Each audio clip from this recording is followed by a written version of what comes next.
Listen up, you donkeys. The restaurant industry is a bloody battlefield, and right now, it's a bloodbath. We're about to expose the chains teetering on the brink of collapse.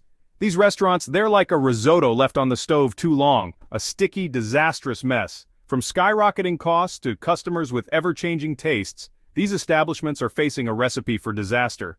We're talking about iconic names, familiar faces, places you might have even enjoyed once or twice, but sentimentality won't save them. Over the next few chapters, we're diving deep into the kitchens of these struggling chains. We'll analyze their mistakes, dissect their menus, and expose the rotten ingredients that have brought them to their knees. Get ready to witness a culinary car crash in slow motion. This is Restaurant Chains on the Brink. Will they survive 2025? You might want to grab a strong drink, you're gonna need it. Pizza Hut. It used to be the king of pizza, a name synonymous with Friday night feasts and family gatherings. Now, it's about as appealing as a week-old calzone. Sales are plummeting faster than a dropped pizza stone, down nearly 12% in the last year alone. They're shutting down locations faster than you can say extra cheese, over 400 in the US just this year. You know you've messed up when even the rats are fleeing the ship. They're stuck in the past, clinging to their dine-in model like a burnt pan. This ain't the 90s, people want their pizza delivered and they want it fast. Domino's, Papa John's, they understand the modern game. They've adapted, innovated, and left Pizza Hut in the dust. And the food? Don't even get me started. Inconsistent quality, undercooked crusts, toppings thrown on with the care of a toddler with a crayon. It's a disgrace to the noble art of pizza making. Frankly, I'm surprised they haven't been shut down by the culinary health inspectors yet. Pizza Hut needs a bloody miracle to survive. A complete overhaul from the crust up. Friendlies. The name conjures up images of simpler times, of ice cream sundaes and family outings. But let's be honest, those memories are about as faded as the paint on their last remaining restaurants. This once thriving chain has gone from over 850 locations at its peak to a measly 130. They're dropping faster than a scoop of ice cream on a hot summer day. What happened, you ask? Well, for starters, they've failed to keep up with the times. While the rest of the world embraced fast casual dining and innovative menus, Friendly's remained stuck in a time warp. They tried to modernize, they really did. New logos, updated interiors, even a few trendy menu items. But it was too little, too late. The damage was done. They'd become a relic of the past, a nostalgic footnote in the ever-evolving culinary landscape. Their core audience, those loyal customers who grew up with Fribble milkshakes and patty melts, are either too old to remember or too busy trying to forget. Listen, I get it. Nostalgia can be a powerful thing, but you can't build a successful restaurant chain on warm, fuzzy feelings alone. Friendly's forgot the cardinal rule of the restaurant industry: adapt or die. They failed to realize that their old-fashioned charm had morphed into a dated and uninspiring dining experience. Rising dairy and labor costs haven't helped either. They've been forced to raise prices, alienating their budget-conscious clientele. Who wants to pay $15 for a burger when you can get a better one down the street for half the price? Their attempts to attract a younger crowd have fallen flat. Millennials and Gen Z aren't interested in reheated nostalgia. They crave authenticity, innovation, and Instagrammable dishes. And let's be honest, nothing about Friendly's screams Instagram-worthy. Frankly, the future looks bleak for this fading giant. Unless they can pull off a culinary miracle, a complete reinvention of their brand and menu, I predict even more closures in 2025. Friendly's, it might be time to face the music. Your time is running out. Boston Market, you call yourselves a restaurant? More like a law firm with all the lawsuits you've got piling up. Wage theft, unsafe working conditions, you're treating your staff worse than yesterday's leftovers. Word on the street is, you're cutting corners to save a few quid. But let me tell you, this isn't some amateur cooking show. You can't just swap out quality ingredients and expect customers to swallow it. And don't even get me started on the competition. Grocery store hot bars are serving up better rotisserie chicken than you, and they're doing it for half the price. You're stuck in the dark ages, mate, while everyone else is embracing meal delivery services. Over 15% of your locations shut down this year. You're bleeding customers faster than a bloody Sunday roast. Get your act together, Boston Market, or you'll be joining the dodo bird in extinction. Look, I've seen some disastrous kitchens in my time, but Boston Market, you're taking the biscuit. Your once proud rotisserie chickens are drier than my sense of humor after a bad service. The gravy's lumpy, the mashed potatoes are instant, and don't even get me started on those soggy vegetables. It's like you've given up completely. You're serving up food that wouldn't even pass muster in a prison cafeteria. And the worst part, you're charging a premium for this culinary car crash. Listen, people work hard for their money. They deserve a decent meal, not some reheated slop that's been sitting under a heat lamp for hours. The analysts are right. You might not survive another year. You've got one foot in the gravy Boston market, and the other one's about to slip on your greasy floor. Applebee's, you were once the go-to spot for a casual family meal, but let's face it, you've become as stale as your breadsticks. Inflation's hitting everyone hard, especially the middle class, your bread and butter. They're tightening their belts, and your once enticing 2 for $20 deals are now closer to 2 for $25. Listen, people aren't stupid. They can see through your sneaky price hikes. And while you're stuck in the past, clinging to your microwaves and frozen ingredients, a new generation of restaurants is popping up. They're fresh, they're innovative, and they're stealing your customers faster than you can say appetizer sampler. You've become complacent, Applebee's, resting on your laurels like a burnt burger. Your menu's a graveyard of forgotten favorites, dishes so bland they make vanilla ice cream look exciting. The younger generation craves excitement, flavor, something Instagrammable. They're not interested in your tired fajitas and oversauced pasta dishes. You're hemorrhaging money, Applebee's, and your once loyal customers are jumping ship faster than rats from a sinking vessel. You're facing a stark choice: adapt or die. Get rid of the frozen crap, bring in some fresh ingredients, and for God's sake, hire a chef who knows what they're doing. Otherwise, those closing soon signs will be plastered on your doors faster than you can say boneless buffalo wings. Buffalo Wild Wings, you've built an empire on the humble chicken wing, but you know what's not finger-licking good? A 25% price hike in a single year. You're charging an arm and a leg for what used to be a casual game day snack. Listen, I understand that ingredient costs fluctuate, but you've become greedy, slapping on outrageous markups and expecting customers to just wing it. Newsflash, people aren't made of money. They're starting to realize they can get their wing fix elsewhere for a fraction of the price. You're playing chicken with your customers' wallets, and you're about to get plucked. Remember when a night out at Buffalo Wild Wings meant mountains of wings, ice-cold beers, and good times with friends? Now it's all about who can afford the outrageous prices and stomach the shrinking portions. The younger generation isn't buying it. They're flocking to places with healthier, more innovative options. They'd rather Instagram a plate of avocado toast than a greasy basket of overpriced wings. And let's not forget about the alcohol sales, your supposed cash cow.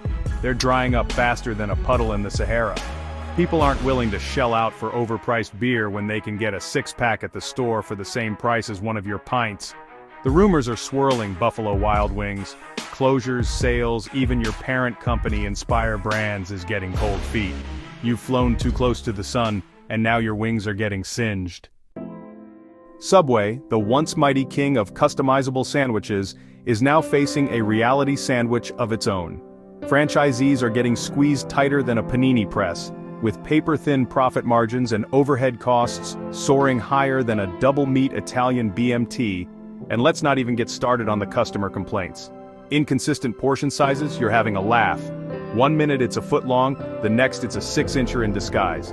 And the processed ingredients? It's supposed to be fresh, not taste like it's been sitting under a heat lamp since last Tuesday's lunch rush. This sorry excuse for a sandwich shop closed hundreds of locations last year. Hundreds! They're dropping faster than a hot meatball on a greasy floor. Subway, you need to wake up and smell the burnt bread. Without a complete overhaul, you'll be lucky to even be considered a side order in the sandwich game. Listen, I get it. Running a restaurant empire is tough. But Subway's problems are beyond burnt bread and limp lettuce. They've lost their way. Forgotten what made them the go-to for a quick, healthy bite. The $5 footlong was their golden ticket. But now, it's a distant memory. Inflation has hit everyone hard. But instead of innovating, they're just slashing corners and hoping no one will notice. Newsflash, we notice. Customers aren't stupid. They can taste the difference between quality ingredients and cheap knockoffs. And they're certainly not willing to pay a premium for a subpar sandwich. Subway, you've got a long road ahead of you. It's time to ditch the processed crap, bring back the fresh factor, and start giving customers a reason to choose you over the competition. Otherwise, you'll be saying goodbye to more than just your footlongs. Chili's, you're stuck in no man's land. On one side you've got the fast casual giants like Chipotle and Qdoba, slinging out fresh, customizable bowls faster than you can say bottomless chips and salsa. On the other side you've got the budget-friendly diners, offering comfort food classics at a fraction of the price. And where does that leave you? Stuck in the middle, mate, with rising food costs, labor costs, and utility bills squeezing your profit margins tighter than a pair of skinny jeans. You've tried to adapt, I'll give you that. Robotic servers? Check. Simplified menus? Check.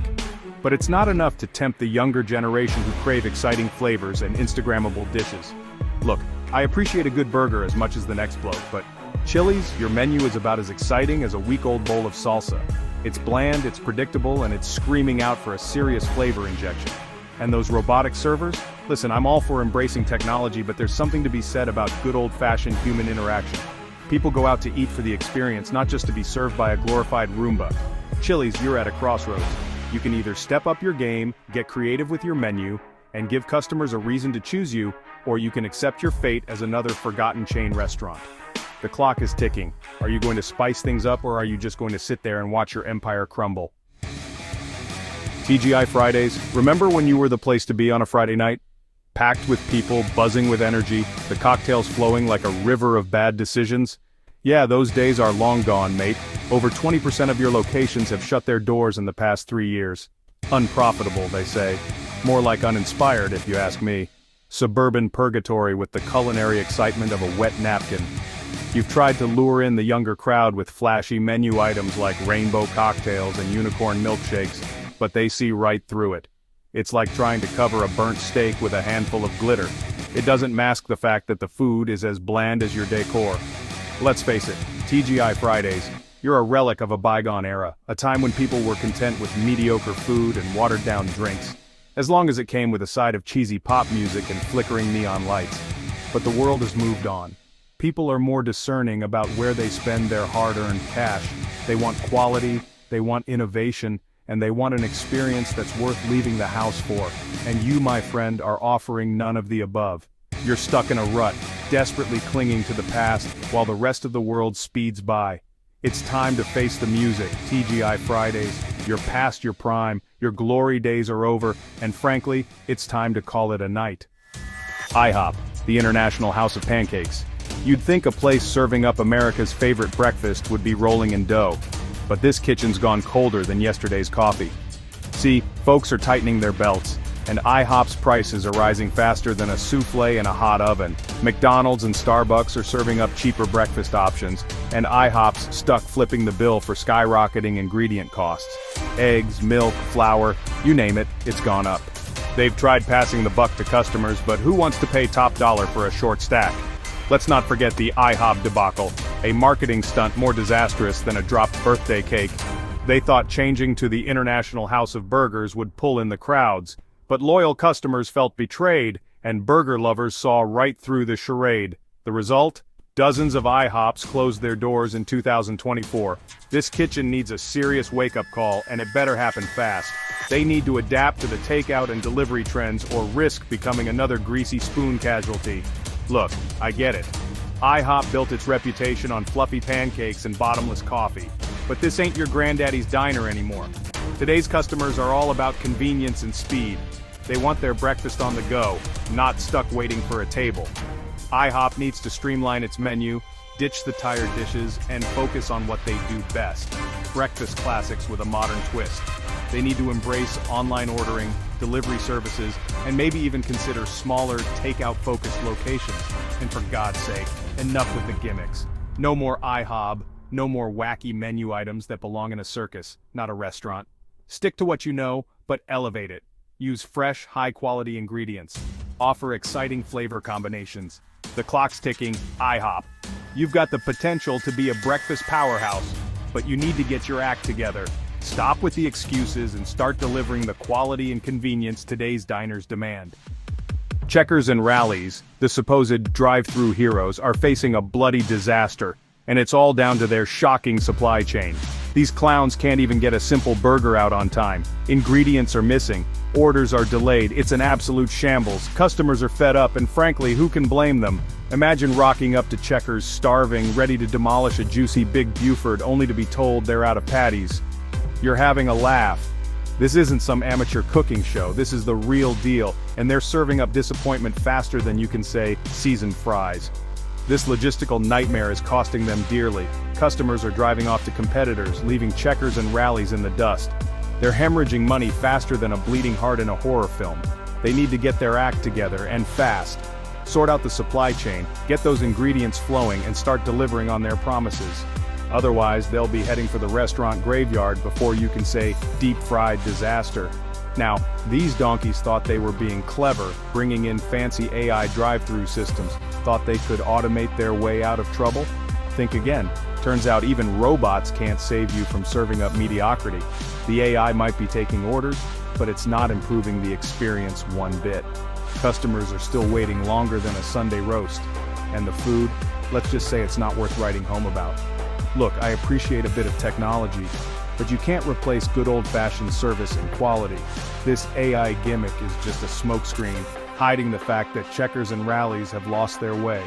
They need to ditch the gimmicks, focus on the basics, and start delivering a decent customer experience. Otherwise, they'll be left behind, another casualty in the cutthroat world of fast food. Outback Steakhouse, the supposed Aussie haven of hearty steaks and bloomin' onions, is facing a grilling of its own. And it's about bloody time. Beef prices have gone through the roof, up 30% in 2 years. You're kidding me. That's enough to make even the toughest rancher weep. Now, I understand that some things are beyond your control, but passing those costs onto the customer, that's just lazy. People are already feeling the pinch, and Outback is adding fuel to the fire with these outrageous price hikes. Listen, I love a good steak as much as the next guy, but I'm not paying a king's ransom for a piece of meat, no matter how well seasoned it is. People are smart, they'll find better value elsewhere, leaving Outback out in the cold. They need to get a grip, offer some decent deals, and stop taking their customers for granted. Otherwise, they'll be saying g'day to bankruptcy faster than you can say shrimp on the Barbie.